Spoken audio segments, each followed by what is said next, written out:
Натыйжада биринчи ченемдик укуктук жактан жасалган колдоолорду айтсак, камсыздандыруу төгүмдөрүнүн тарифтери 2022-2024 жылга чейин 3 жылдык мөөнөткө жумуш берүүчүгө 17,5%дан жумушчунун санына жараша 4%га чейин кыскарды. Жылдык жүгүртүүсү 8 миллион сомго чейин болгон ишкерлер салык төлөөдөн бошотулду. Ишкердик субъекттердин укук коргоо органдарына текшерүүгө тыюу салуу узартылды. Жана башка дагы бир топ иштер жасалды. Экинчи, бизнести финансылык колдоолор боюнча айтсак, буга чейин мен келгенче экономиканы өнүктүрө турган бир дагы механизм жок экен. Мамлекеттик банктардын уставдык капиталы жетишсиз болуп келген. Өздөрүндө жок болсо аналар кантип элге жеңилдетилген насыяларды бере алат эле.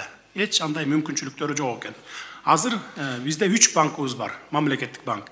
РСК, Айыл банк жана Керемет банктары. Быйыл ушул банктардын уставдык капиталы көбөйтүлдү. РСК банк 5,4 миллиард сомго чейин көтөрүлдү. Айыл банк 5,5 миллиард сомго чейин.